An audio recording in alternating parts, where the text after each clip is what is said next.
수능특강 14강 7번 글의 순서 문제 들어가도록 하겠습니다. 자, 이걸 얼핏 보니까 너희들이 좀 복잡한 것 같지. 근데 전혀 복잡하게 생각할 필요는 없어. 하지만 이게 변형 문제로 나오기는 참 좋은 것 같아. 기본적으로 이 순서 문제 내기에 딱인 문제야. 이게 순서 문제 정말 딱이 없고, 그리고 이 연결사 문제도 나오기도 괜찮고, 물론 당연히 문장 넣기 우리 대비를 해야 되겠지. 문장 넣기 문제 충분히 잘 나올 수 있어. 그리고 이 글은 대립상을 이용해 가지고 이 글을 계속 논리적으로 이끌어가고 있어. 대립상. 대립상을 이루는 게 바로 object, 그 다음에 substance, 물체와 물질 이 두 가지인 거야. 그래서 이 물체에 해당하는 부분을 선생님이 이렇게 그 핑크색으로 박스를 쳐놨고, 그 다음에 핑크색 형광펜이 그 물체의 특징인 거야. 그리고 substance, 이렇게 물질은 녹색으로 박스를 쳐놨고, 그 다음에 녹색 형광펜으로 표시한 게 바로 그 물질의 특성. 알겠지? 그 둘 사이의 대립을 이용해서 이 단락이 전개를 끌어간다는 거. 그거 명심을 하면서 일단 들어가 보도록 합시다. Within the domain of concrete entities. 자, 어떤 영역 안에서 구체적인 어떤 실체, 구체적 실체의 영역 안에서 물체와 물질이 매우 다른 속성을 가지고 있습니다. 자, 그러니까 이 글은 이 얘기를 하는 거야. 물체하고 물질이 다르다 이거지. 아주 다른 속성을 가지고 있다 이 얘기야. 그러면서 첫 번째로 나오는 물체의 특성, 물체들은 are individuated, 개별화되어집니다. 응? 물체들이 개별화되어진다. 이 얘기는 물체들을 한 개, 두 개, 세 개, 네 개 막 이렇게 셀 수 있다는 거겠지? 반면에, 자, whereas 반면에니까 딱 대립이 설정이 되지. 물질은 non-individuated, 개별화되지 않습니다. 벌써 다르네. 응? 물체는 개별화되는데 물질은 개별화되지 않는다. 자, 그래서 바로 C로 가는 거야. 따라서. 응? 이렇게 물체는 개별화되고 물질은 개별화가 되지 않으니까 따라서 이러한 두 가지 종류의 실체가 근본적으로 다른 기준을 가지고 있다. 자, 뭐에 대해서? 어떤 동일성 또는 같음이라는 개념에 있어서 완전히 근본적으로 다른 기준을 가지게 된다. 이 얘기가 되겠지. 자, 그러면 이 둘은 어떻게 다른 그런 기준을 가지겠느냐? 그거를 이제 구체적으로 설명하는 거야. 그래서 첫 번째 나오는 게 뭐냐? 바로 물체야, 물체. 물체 이야기를 한다. 자, 그래서 when you say, 우리가 말할 때 두 개의 물체가 동일하거나 또는 똑같다 라고 이렇게 말할 때 우리는 언급하고 있습니다. 그 두 물체를 어떻게? In their entirely. 그 전체적으로 그 두 물체를 언급하고 있는 것입니다. 자, 이게 바로 물체의 특성이야. 전체적으로 언급하는 것. 그리고 not to two distinctive parts of a single object. 그 하나의 물체에 두 개의 어떤 구별되는 서로 다른 그러한 부분들을 언급하는 게 아닙니다. 요게 되겠네. 자, 그러면 이게 이렇게 걸리는 거지. We are referring to 해가지고 X. 그 다음에 and referring not to 했는데 이 not은 그냥 앞에 동의로고 자 생략해버리고 그냥 not이라고 한 거야. 병렬은 이렇게 걸린 거고. 그러니까 우리가 두 개의 물체를 전체적으로 언급하는 게 바로 물체다. 응? 하나의 물체에 두 개의 구별되는 그러한 부분을 언급하는 게 아니다. 그러면 여기서 우리는 사실 이런 느낌을 잡아야지. 이러면 하나의 물체 안에 두 개의 다른 부분, 이게 바로 뭐겠어? 자, 이러한 한 물체 안에 두 개의 구별되어 있는 이런 부분들, 여기까지 표시를 해야 되는데, 여기까지 좀 표시를 하자. 색칠을 여기까지 좀 했으면 좋겠다. 이러한 부분들, 이게 바로 뭐의 속성이라고 할 수 있겠지? 바로 그 물체와 대립상을 이루는 물질의 속성이라는 거 감을 잡고 가야 되겠지. 자, 어쨌든 우리가 일단 정리하고 가야 되는 거, 이 물체의 속성은 뭐다? 물체는 어떤 전체적으로 두 물체를 언급하는 것이다. 그러니까 우리가 어떤 두 개의 물체를 물체가 같다, 똑같다라고 말할 때 우리는 그 물체를 전체적으로 말하고 있는 거야. 이게 그 물체에 있어서의 어떤 특징이야. 그러면서 이제 B로 가게 되지. 대조적으로 이제 무슨 얘기하겠니? 이제 물질 얘기하겠지. 우리가 말할 때 뭐라고 말하니? 두 물질이 동일하다 또는 똑같다라고 이렇게 말할 때 there is no notion, 어떤 전체성의 개념은 없습니다. 그렇지. 전체성은 뭐를 가리키는 거야? 바로 object를 가리키는 거야. 응? 그러면 substance, 그 물질은 그럼 뭐라는 거지? 바로 wholeness의 이제 대립이 되겠지. 바로 물질이라는 거는 of scattered existence. of 플러스 추상명사니까 우리는 형용사로 해야 되겠지? 그래서 이 물질이라는 것은 흩어져 있는 존재다. 흩어진 존재를 가리키는 거다 이 얘기네. 바로 이거잖아. distinctive parts. 바로 부분들. 그 부분들을 가리키는 거다. 바로 이 얘기가 되겠다. 그리고 there is no such thing. 그러한 것은 없습니다. 뭐와 같은 어떤 전체적인 모래, 전체적인 물, 그리고 전체적인 진흙과 같은 것은 없다는 거야.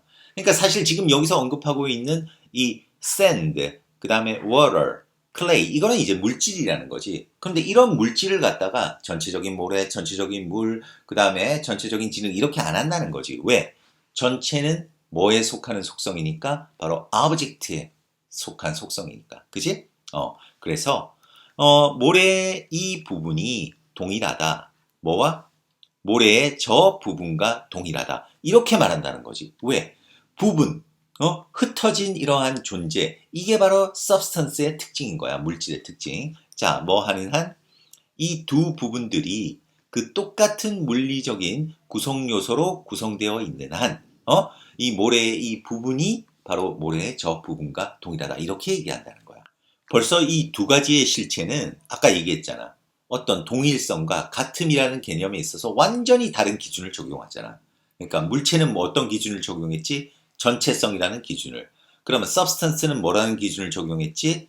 바로 흩어진 존재, 어떤 부분, 그지? distinctive part, 이런 부분들. 이런 부분들을 강조하는 게 바로 substance, 전체를 강조하는 게 바로 object. 이렇게 딱 대립상이 성립이 되지.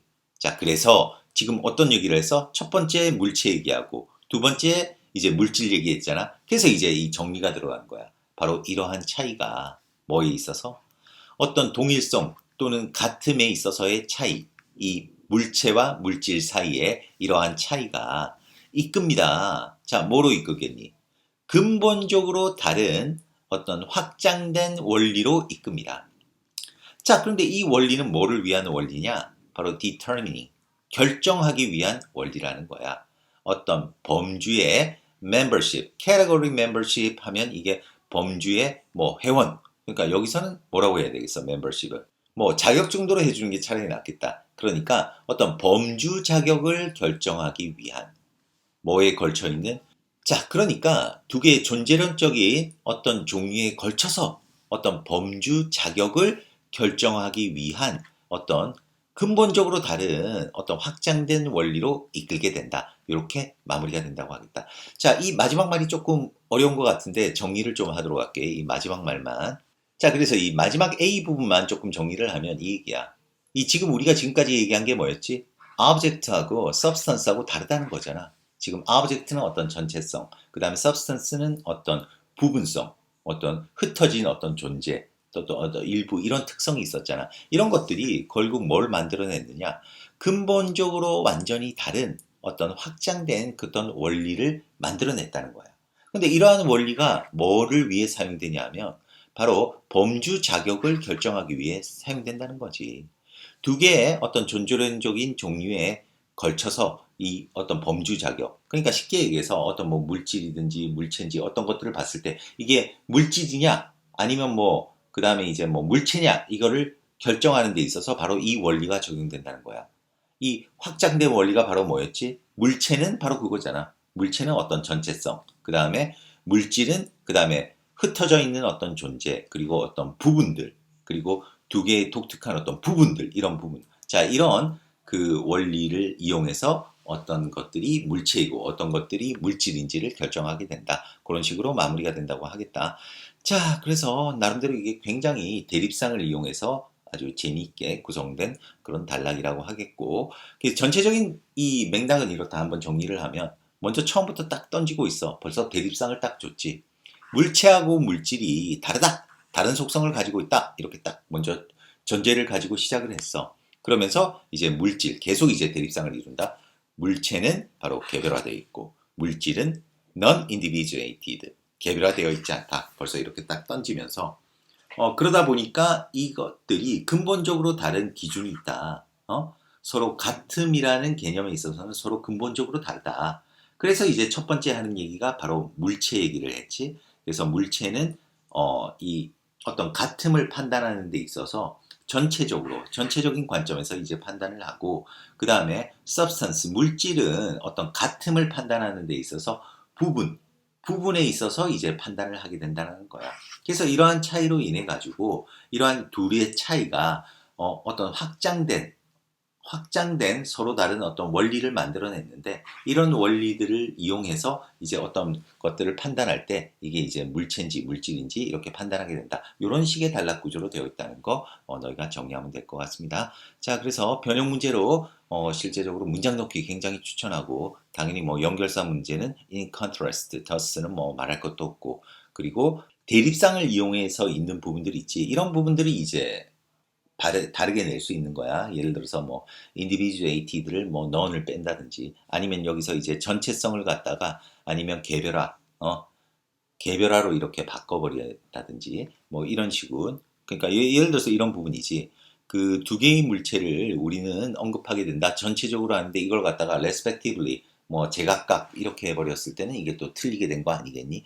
그런 차원에서 이 대립상을 이용한 이런 부분에서 이제 뭐 빈칸이라든지 어휘 문제는 나올 수 있으니까, 어쨌든 그 이 대립 관계를 확실하게 너희들이 파악하고 준비한다면 뭐 그렇게 까다롭지 않을 거라고 생각합니다. 자, 7번 여기서 마무리하겠습니다. 수고했습니다.